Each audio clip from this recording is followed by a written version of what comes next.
देखिए लिमिट है 0 to 3 और ये इंटीग्रेशन आपको इसका करना है, ये लिखा है फॉर्मूला आपका, सबको पता होगा। सबसे पहले देखिए बच्चों ये a b, ठीक है, तो h निकाल लेते हैं। h क्या होता था हमारा, h होता था आपका b minus A by N, सही है। तो h is equals to b minus A, ये a है ये b है, b माइनस ए यानी कि 3 माइनस 0 3, तो 3 बाय एन और b माइनस ए की जगह 3 रखेंगे। b माइनस ए 3 माइनस 0 कितना रखेंगे, b माइनस ए 3 रखेंगे। ओके, लगाइए बच्चों फॉर्मूला क्या होता है, b माइनस ए यानी कि b माइनस ए हमारा 3 आ गया है और limit n approaches to what infinity 1 by n in the bracket. अब ध्यान दें f of a plus f of a plus h plus f of a plus 2h plus f of a plus 3h and so on to up to f of a plus n minus 1 into h। f of a निकालते हैं तो f of x, पहले function पहचानिए क्या है, ये मैं पूरा ही ले रहा हूँ इस बार, नहीं तो मैं i1 i2 i3 करके भी कर सकता था, ठीक है, बट मैं इसको पूरा ले रहा हूँ। या तो इसको i1 ले लो और 3x प्लस 5 को i2 ले लो, ऐसे भी कर सकते हो, ठीक है, एक ही साथ कर लेते हैं, क्या दिक्कत है। तो f ऑफ x क्या है बच्चों, ये हमारा 3x स्क्वायर और plus not 3x square 2x square और प्लस 3x प्लस 5 ऐसा है, ठीक। तो f ऑफ a निकालना है, a कितना है स्टूडेंट्स, a है आपका 0, सही है। तो f ऑफ 0 आपको निकालना है, तो फंक्शन में जहाँ जहाँ x है आप 0 रख दोगे, 2 इंटू 0 का स्क्वायर 0, 3 इंटू 0 0, 0 प्लस 0 0, 0 प्लस 5 5। तो f ऑफ 0 कितना आ गया आपका, मतलब f ऑफ a कितना आ गया 5 आ गया, तो 5 प्लस अब f of a plus h निकालिए, ठीक है। तो f of a plus h निकालते हैं, चलिए हाँ भाई। तो f of a plus h का मतलब 0 प्लस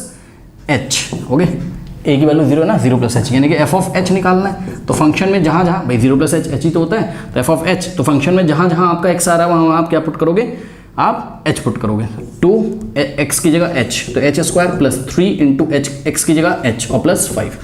ये आ गया। तो सेकेंड टर्म यहाँ पर आपका बनेगा स्टूडेंट्स 2h स्क्वायर और प्लस 3h और प्लस 5, तो ये हमने ऐसा ब्रैकेट में रख दिया, और प्लस h की वैल्यू आप अपनी कॉपी में लिख लीजिए, मैं साइड में कहीं नोट कर लेता हूँ, है ना, काम आएगी, अभी यहाँ पे जगह चाहिए होगी ना थोड़ी सी। चलो अब f of a plus 2h, तो f of a plus 2h, a का मतलब 0 है और प्लस 2h, ठीक। तो 0 प्लस 2h क्या होता है, 2h होता है, तो f ऑफ 2h मतलब इस फंक्शन में जहाँ जहाँ x आ रहा 2h रखोगे, तो 2 इंटू एक्स स्क्वायर है, एक्स स्क्वायर मतलब 2h का स्क्वायर और प्लस 3 इंटू एक्स की जगह 2h और प्लस 5, ये ऐसा आ गया, ठीक। तो इसको बच्चों कॉपी कर लेते हैं हम लोग, क्या आ जाएगा देखिए, सेकेंड टर्म हमारा ये f ऑफ क्या निकाला हमने, ये first term, second term, third term actual में f of a plus 2h है, तो क्या आ गया हमारे पास, आ गया 2 इंटू 2h का होल स्क्वायर, यहाँ डाउट नहीं होना चाहिए, x का स्क्वायर है ना, x की जगह 2h रखना है, तो 2h का होल स्क्वायर हो जाएगा, और प्लस 3 इंटू x था तो x की जगह 2h, तो 3 इंटू 2h और प्लस 5, सही है, ये ऐसा हो गया। ये आपका क्या हो गया, ये आपका हो गया थर्ड टर्म, ठीक है। हाँ, अगर स्टूडेंट्स आपको लिखना हो तो मैं एक और लिख के दिखा देता हूँ, ऐसे ज़रूरत नहीं है, मैं लास्ट लिखता हूँ सीधे, प्लस सो ऑन टू। अब ये आपको निकालना है क्या, f of a plus n minus 1 into H, okay. तो f ऑफ a की जगह 0 रखो, तो 0 plus n minus 1 into H, यानी कि क्या आ जाएगा, देखिए 0 plus n minus 1 into H, F of 0 plus something वही आ जाएगा, यानी कि n माइनस 1 इंटू एच। तो ये रखेंगे किसकी जगह, x की जगह फंक्शन में, तो क्या है 2 इंटू एक्स का स्क्वायर है, x की जगह आप n माइनस 1 इंटू एच रखोगे, x की जगह n माइनस 1 इंटू एच, तो n माइनस 1 इंटू एच, ध्यान दें प्लीज़, 2 तो ऐसा ही है, x की जगह n माइनस 1 इंटू एच रखा, तो ये n माइनस 1 इंटू एच का होल स्क्वायर हो जाएगा, सही है, और प्लस 3 इंटू एक्स की जगह n माइनस 1 इंटू एच, तो n माइनस 1 इंटू एच, ये ऐसा हो गया, और प्लस 5, यहाँ ब्रैकेट लगाने की ज़रूरत वैसे थी नहीं, बट फिर भी हमने लगा दिया, यहाँ लगाने की ज़रूरत थी, because n minus 1 into H का होल स्क्वायर है, ये स्क्वायर n माइनस 1 को भी मिलेगा और h को भी मिलेगा, ठीक है। चलो बहुत बढ़िया, तो ऐसा आ गया, लिख लेते हैं क्या आ गया मेरा लास्ट टर्म मेरा क्या आ गया, थोड़ी जगह बनाते हैं, क्या आ गया 2 into n minus 1 into H का होल स्क्वायर और plus 3 into n minus 1 into H और प्लस लास्ट में आ गया मेरे पास क्या 5 आ गया, ठीक है। चलो बहुत बढ़िया, तो ये आ गया आपका बच्चों लास्ट टर्म, और यहाँ पे हमने स्क्वायर ब्रैकेट क्लोज कर दिया, ओके। चलो अब देखते हैं क्या होता है, कुछ कॉमन वॉमन आ रहा है, कुछ बात कहीं पे कुछ बनती हुई नज़र आ रही है। चलिए इसका आंसर क्या आया था, इसका आंसर आई थिंक शायद 93/, चलो वो हम देख लेंगे बाद में, 93/3 आया था ना शायद इसका आंसर। चलो ये हो गया आपका 3 into limit n approaches to infinity 1/n। अब ध्यान दें, देखो यहाँ पे भी 5 है, फर्स्ट टर्म तो 5 है ही, सेकेंड टर्म में भी 5 है, थर्ड टर्म में भी 5 है, लास्ट टर्म में भी 5 है, यानी कि 5 n टाइम्स आ रहा है। तो सभी 5s को पास पास लिख लीजिए, तो 5 + 5 + 5 ऐसा करते करते ये वाला 5 बच्चों आ रहा है कितने, n टाइम्स आ रहा है। और आपको पता है 5 को अगर हम n टाइम्स ऐड करेंगे, जैसे 5 को 2 टाइम ऐड करोगे तो 5 × 2 आ जाएगा, 5 को 3 टाइम्स ऐड करोगे 5 × 3 आ जाएगा, 5 को अगर n टाइम्स ऐड करोगे तो 5 × n आ जाएगा। ठीक, ये बात हो गई। अब अगर आप ध्यान से चेक करें स्टूडेंट्स, तो ये 5 वाला तो हो गया, सब चला गया, सब 5 को सब एडिशन में थे एक साथ लिख लिया। अब आप बात कर लीजिए h वाले टर्म्स की पहले, ठीक है। तो देखो यहाँ पर क्या है आपके पास, यहाँ पर है आपके पास 3h, सही है, यहाँ पर है आपके पास 3 × 2h, बहुत बढ़िया, और लास्ट में आपके पास 3 × n - 1 × h। इनको हम पास पास ले लेते हैं, ध्यान दें स्टूडेंट सभी बच्चे, 3h लिखा मैंने, ठीक, और प्लस 3 × 2h लिखा मैंने, ओके, और प्लस ऐसे करते करते मेरे पास जो लास्ट में आएगा वो आएगा 3 × n - 1 × h, ठीक, ऐसा आ गया, प्लस। अब बात करते हैं h² वाले टर्म की, तो ध्यान चेक करिए स्टूडेंट्स, ये है आपके पास क्या 2h², ठीक है। तो यहाँ जगह बन नहीं पाएगी, थोड़ा सा नीचे ही लिखना पड़ेगा मुझे लग रहा है, ठीक है। अच्छा, इसके पहले एक काम करिए, जो h वाले टर्म्स आपने सब पास पास लिए थे इनको आप एक ब्रैकेट में ऐसे डाल दीजिए, ठीक। अब h² वाले टर्म्स, तो 2h², सही है, 2h² और प्लस ध्यान दें स्टूडेंट्स, उसके बाद क्या आ गया आपके पास, यहाँ पर 2 × 2h² है, ठीक, ध्यान दें 2 × 2h², तो 2 × 2h का स्क्वायर, सही है, 2 × 2h का स्क्वायर, ओके। चलो बहुत बढ़िया, ये था हमारे पास क्या 2h का स्क्वायर, ये क्या है 2 × 2h का होल स्क्वायर है, ओके ओके। अब आगे क्या है आपके पास, देखो बच्चों, अगर हम आगे भी करते तो हमारे पास जो नेक्स्ट वाला टर्म आता वहाँ पर क्या आता, जैसे यहाँ क्या है, यहाँ पर है आई थिंक, यहाँ कुछ गड़बड़ करी है क्या हमने, 2 × x का स्क्वायर था, जहाँ जहाँ फंक्शन में क्या आना था ये हम क्या निकाल लेते, a + h 0 + h, हाँ ये तो बिल्कुल सही है, चलो ठीक है कोई बात नहीं। अब देखो जरा, यहाँ पर हो जाएगा आपके पास प्लस, अगर हम नेक्स्ट टर्म निकालते, अगर हम सोचो नेक्स्ट टर्म निकालते तो वहाँ क्या आता, वहाँ पे मतलब नेक्स्ट टर्म निकालने का मतलब है, समझो जरा बात को बच्चों, ये f + h है, ये क्या है f + 2h। अगर हम f + 3h निकालते, मान लो f + 3h मान लो निकालते, ठीक है, तो f 3h निकालना पड़ता है, इसका मतलब 0 + 3h होता है, तो f 3h, अब 3h तो फंक्शन में जहाँ जहाँ x आ रहा है वहाँ 3h रखते हैं, यानी कि क्या हो जाता है 2 × x की जगह 3h का होल स्क्वायर हो जाता, और प्लस 3 × x की जगह 3h आ जाता, और प्लस 5 तो एज इट इज रहता। तो ये वाली टर्म कहीं ना कहीं आ रही होती, सोचो सोचो सोचो, इसके बाद ये वाली टर्म आ रही होती ना कहीं, यहाँ पे कहीं ना कहीं ये वाली टर्म आ रही होती, इसके जस्ट बाद ये आपकी कौन सी टर्म है, फोर्थ टर्म है, फर्स्ट सेकंड थर्ड तो हम निकाल चुके हैं, फर्स्ट सेकंड थर्ड तो हम निकाल चुके हैं, तो फोर्थ ऐसे ही आ जाती है क्या 2 × 3h का होल स्क्वायर और प्लस 3 × 3h और प्लस 5 ऐसा कुछ आ रहा होता ना, तो उसमें भी तो क्या आता है 2 × 3h का होल स्क्वायर आता है, 2 × 3h का होल स्क्वायर आता है, ध्यान दीजिए। तो नेक्स्ट वाले में क्या आता, 2 × 3h का होल स्क्वायर, सही है, वहाँ बच्चों जगह नहीं है, मैं नीचे लिख रहा हूँ 2 × 3h का होल स्क्वायर, और ऐसे करते करते अभी हम h² वाले टर्म सब साथ साथ ले रहे हैं, तो ये वाला हमने इसके बाद लिख दिया, और ये सब कहाँ चला गया 5 चला गया उसके पास, और 3 × 3h चला गया ये वाले में, लिख के हमने आपको दिखाया नहीं है, वो बात अलग है, लेकिन इसके लिए ज़रूरत पड़ गई थी, जब h² वाले टर्म ले रहे थे तो आपको विजुलाइज कराना था, इसलिए मैंने एक और टर्म लेके आपको बता दिया कि इसके बाद ऐसा आता होगा, ठीक। और लास्ट में क्या बचेगा, लास्ट में आपका h² वाला टर्म ये रहा पूरा, ठीक, लास्ट में जो nth टर्म आ रहा है उसमें h² वाला टर्म ये रहा, क्योंकि इस पूरे पे स्क्वायर लगाया तो ये h² वाला टर्म तो है, तो क्या लिखेंगे लास्ट में 2 × n - 1 × h का होल स्क्वायर, ये आ गया, ठीक है। चलो बहुत बढ़िया। अब देखिए अब क्या करें, अब ये हो जाएगा आपके पास 3 × limit n approaches to infinity 1/n in the bracket, अब देखो 5 + 5 n टाइम्स 5n हो जाएगा ये, और प्लस ये जो बच्चों ये यहाँ से यहाँ तक जो h वाले टर्म्स आपने पास पास लिए थे, इसमें से बहुत गौर से अगर आप देखेंगे तो आपको 3 इंटू एच कॉमन मिल जाएगा। ध्यान से करिए, देखिए ये 3h लिखा है तो 3h इंटू 1 लिख दूंगा इसको। यहाँ भी 3h है, यहाँ भी 3 इंटू एच है, तो 3h जब कॉमन लूँगा तो फर्स्ट टर्म में 1 बचेगा, सेकंड टर्म में 2 बचेगा, थर्ड टर्म में 3 बचेगा। इस तरीके से करते करते nth टर्म में क्या बचेगा, n-1, क्योंकि 3 इंटू एच बाहर आ जाएगा। तो हमने यहाँ पर कॉमन ले लिया 3 इंटू एच, तो फर्स्ट टर्म में 1 बचा प्लस 3 इंटू एच बाहर, भाई 3 इंटू 2 इंटू एच ही तो लिखा है, तो 3 इंटू एच बाहर ले लिया कॉमन, तो यहाँ पे 2 बचा और प्लस नेक्स्ट में 3 बचेगा प्लस, ऐसे करते करते आपको जो nth टर्म में 3 इंटू एच बाहर आ जाएगा तो n-1 बचेगा। सही है,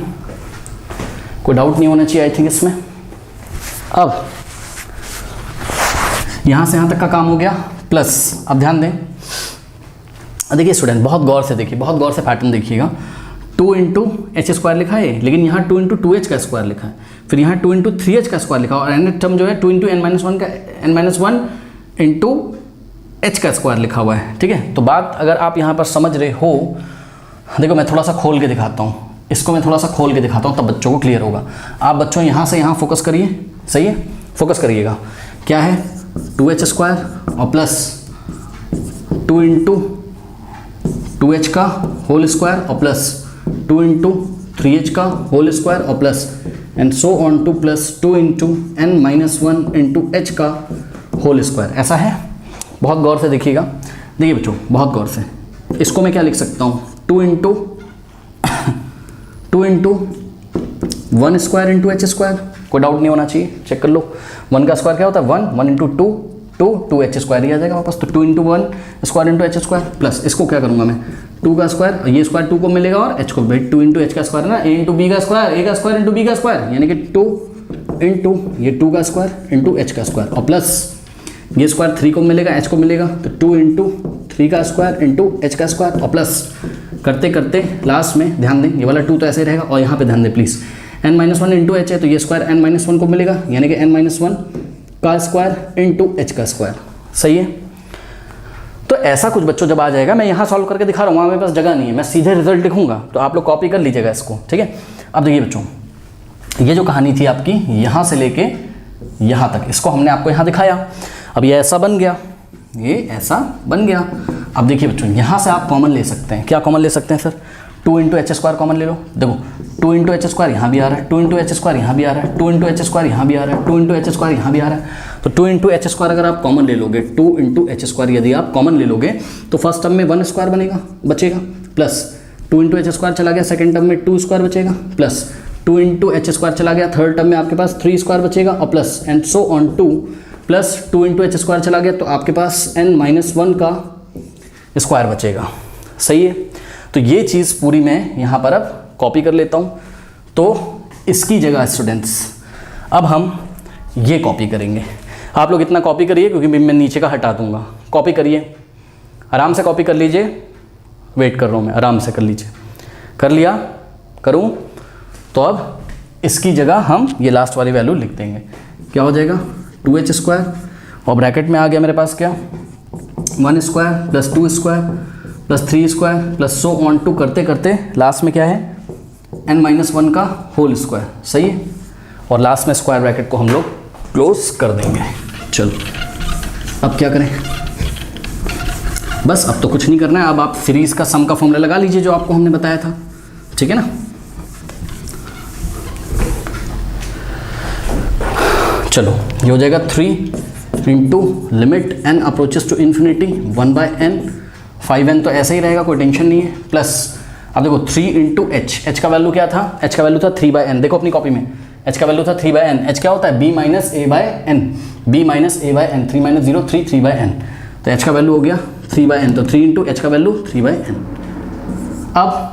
1 plus 2 plus 3 and so on to up to n-1, तो फर्स्ट n-1 नेचुरल नंबर्स का सम का फॉर्मूला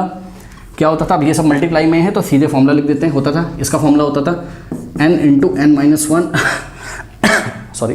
n इंटू n-1/2 होता था। ठीक, तो ये फॉर्मूला ये हमने लिख दिया, प्लस 2 इंटू, ध्यान दें स्टूडेंट्स h का स्क्वायर है, h कितना था, h था आपका 3/n, तो h का स्क्वायर क्या हो जाएगा, स्क्वायरिंग ऑन बोथ साइड करो, h स्क्वायर 3 का स्क्वायर 9 हो जाएगा और 9 का स्क्वायर n स्क्वायर, यानी कि 2 इंटू 9, ये डॉट का मतलब इंटू लगा हुआ है, 2 इंटू 9/n स्क्वायर, और ब्रैकेट में इसका सम क्या होता था, फर्स्ट n-1 नेचुरल नंबर्स के स्क्वायर का सम का formula n into N minus one into 2n-1/6 होता था, है ना। तो सीधे लिख देते हैं बिकॉज सब कुछ मल्टीप्लाई नहीं तो है। तो n into N minus one into 2n-1/6 हो गया, ये हो गया, ठीक। बस अब कुछ करना नहीं है, इसको हमें करना है सॉल्व। तो इसके लिए हम n अंदर से कॉमन ले लेते हैं, ठीक है। तो 3 limit n approaches to infinity 1/n, देखो फर्स्ट टर्म में भी n है, सेकेंड टर्म ये रहा पूरा सेकेंड टर्म, यहाँ पे भी n है, और ये रहा पूरा थर्ड टर्म, यहाँ पे भी क्या है, टर्म्स की डेफिनेशन क्या है, terms are separated by plus and minus. तो यहाँ प्लस लगा हुआ है ना, तो ये सेकेंड टर्म हो गया पूरा, सब कुछ मल्टीप्लिकेशन में, ये प्लस लगा हुआ है तो ये पूरा थर्ड टर्म है, और यहाँ पे n मल्टीप्लाई में, तो n तीनों टर्म में से कॉमन आ जाएगा बाहर। तो जब n कॉमन आएगा तो ये 1/n में आके मल्टीप्लाई कर देगा, सही है। यहाँ 5 इंटू n था तो केवल 5 बचेगा, प्लस अब देखो 3 से क्या होता है, 9 होता है तो 9/n हो जाएगा यहाँ, और ये वाले n को नहीं लिखेंगे अब हम, ये n कॉमन हो गया था, तो क्या बचेगा n-1/2 और प्लस, हाँ देखिए बच्चों यहाँ काट वाट सकते हो ना, 3 2 ज़ा 6 और 3 3 ज़ा 9 और 2 1 ज़ा और 2 1 ज़ा, तो सिर्फ 3 बचेगा और अपॉन में n स्क्वायर, तो 3/n²। और ध्यान दें ये वाला n तो कॉमन हो गया तो इसको नहीं लिखेंगे, अब क्या लिखेंगे, केवल इंटू में n-1 इंटू 2n-1, और नीचे कुछ नहीं बचा, 1 बचा, उसका कोई मतलब है नहीं, ठीक है। तो इतना बच्चों आप कॉपी कर लीजिए, फिर मैं आपको आगे बताता हूँ। यहाँ n से n कैंसिल हो जाएगा, कॉपी करिए फिर मैं आपको आगे बताता हूँ। कॉपी कर लीजिए, कॉपी कर लिया होगा आपने, आगे करते हैं। तो ये हो जाएगा आपका, ये इंटीग्रल जो भी था i हमने सपोज उसको अज्यूम कर लिया, तो i is to 3 limit n approaches to infinity, देखो n से n कट गया, यहाँ 1 बचा, 1 इस ब्रैकेट में मल्टीप्लाई करेगा, फर्क कुछ पड़ेगा नहीं, इसलिए 1 अब हम ना लिख के सिंपल ये ब्रैकेट लिख दे रहे हैं, ठीक है। तो ये ब्रैकेट है और 5 और प्लस अब ध्यान दें स्टूडेंट्स, ये 9 बाय क्या है, 9/n है, इनटू में देखिए यहाँ से n कॉमन ले लीजिए, n-1 जैसे हम लोग ने क्लास में किया था, तो n कॉमन ले लिया, तो यहाँ n की जगह तो 1 बचेगा, ठीक है, और माइनस अब ये 1 था, 1 के पास n है नहीं, तो जो कॉमन लिया उससे डिवाइड लगा दो, यानी कि 1/n और डिवाइडेड बाय क्या है, 2 है, ठीक। अब प्लस ध्यान दें स्टूडेंट्स, 3/n का स्क्वायर है इनटू, अब ध्यान दें यहाँ पर n स्क्वायर है, जैसे कि हमको यहाँ से n कैंसिल हो जाएगा ना, वैसे ही हमें इस n स्क्वायर को भी हटाना है। तो कैसे हटाएंगे, एक n तो यहाँ से कॉमन लेंगे और एक n यहाँ से कॉमन लेंगे, तो यहाँ से n कॉमन लोगे और यहाँ से दोनों मल्टीप्लाई हो जाएंगे, बिकॉज सब कुछ मल्टीप्लाई में, तो n यहाँ से और n यहाँ से कॉमन लिया तो आगे आ गया n स्क्वायर, और ध्यान दें यहाँ से n कॉमन लिया तो ये n की जगह हो गया 1 और माइनस 1 की जगह 1/n, और यहाँ से n कॉमन लोगे 2n में से n कॉमन हो गया तो 2 बचा, और माइनस 1 के पास n नहीं था तो n से डिवाइड लगा देंगे, सही है। चलो बहुत बढ़िया, अब ये n स्क्वायर कैंसिल हो गया, ओके। तो ये हो जाएगा आपका 3 लिमिट, अब ध्यान दें n अप्रोचेस टू अगर इन्फिनिटी होता है, लिमिट चेंज करनी आती है ना, n अप्रोचेस टू अगर इन्फिनिटी है तो 1/n अप्रोचेस टू व्हाट, 0, तो लिमिट चेंज कर देंगे, 1/n अप्रोचेस टू 0 बोल देंगे। ये बचा आपके पास 5 प्लस 9/2 एक तरीके से आप इसको बोल सकते हो, नहीं बोलना है तो कोई दिक्कत नहीं है, 9 इंटू 1 माइनस 1/n/2 ऐसे लिख लो, जैसे लिखना हो वैसे, 9/2 इंटू 1 माइनस 1/n भी लिख सकते थे, प्लस 3, और ये हो जाएगा आपके पास 1 माइनस, नीचे तो कुछ बचा नहीं है, ठीक है, और ये आपके पास कुछ ऐसा हो गया। Now applying limits, applying limit, बच्चों लिमिट अप्लाई कर दीजिए, कुछ नहीं करना है, जब आप लिमिट अप्लाई करोगे, आगे तो 3 है और ये पूरा लिमिट अब हम लेंगे इस पर, ठीक। तो लिमिट लोगे 1/n की जगह 0 रखते चले आओ बस, तो 3 इंटू स्क्वायर ब्रैकेट के अंदर 5 तो ऐसे ही रहेगा, और प्लस ध्यान दें 9, और ध्यान दें स्टूडेंट्स 1 माइनस 1/n की जगह क्या रखोगे, 0, तो 1 माइनस 0 क्या होता है, 1/2 आ जाएगा यहाँ, 1/2 इंटू 9/2, तो ये हो गया 9/2, और प्लस अब ध्यान दें 3, और देखो 1 माइनस 1/n की जगह 0, ठीक, तो ये हो जाएगा 3 इंटू 1 माइनस 0 1 इंटू, आगे देखो जरा, ये हो जाएगा 2 माइनस 1/n क्या होता है 0, यानी कि 2 माइनस 0 क्या हो जाएगा, 2 हो जाएगा, सही है ना। तो ये एक तरीके से यहाँ पर 2 आ गया, अब 3 1 3 3 2 6, तो यहाँ पे आ गया आपके पास क्या 6 आ गया, ओके। इसका आंसर 93/2 आ रहा था शायद, है ना, 93/3 नहीं 93/2 आ रहा था। तो स्टूडेंट सॉल्व करते हैं, देखते हैं क्या होता है, अंदर ही हम इसको सॉल्व कर सकते हैं, क्या करते हैं, देखते हैं क्या होता है। चलिए देखिए 5 के नीचे 1, 6 के नीचे 1, 1 2 1 कैल्शियम आ जाएगा 2, 5 मल्टीप्लाई होगा 2 से, 5 to the 10 प्लस 9 ऐसे ही रहेगा, और प्लस 6 मल्टीप्लाई होगा 2 से, 6 to the 12 ऐसा आ गया, ठीक। तो ये हो गया आपके पास कितना, ध्यान दें 12 और 10 22 22, और 22 प्लस 9 बच्चों करिए कितना हो जाएगा, 22 प्लस 8 तो 30, 30 +1 31, तो ये 31/2 आ गया और बाहर तो 3 है ही। अब 3 × 31 कितना होता है, 3 × 1 3 और 3 × 3 9, 93/2 इज द रिक्वायर्ड आंसर। यही आंसर आता है, शायद पहले मैंने 93/3 बोल दिया था, गलती से बोल दिया था, 93/2 आंसर। तो ऐसे करके करेंगे।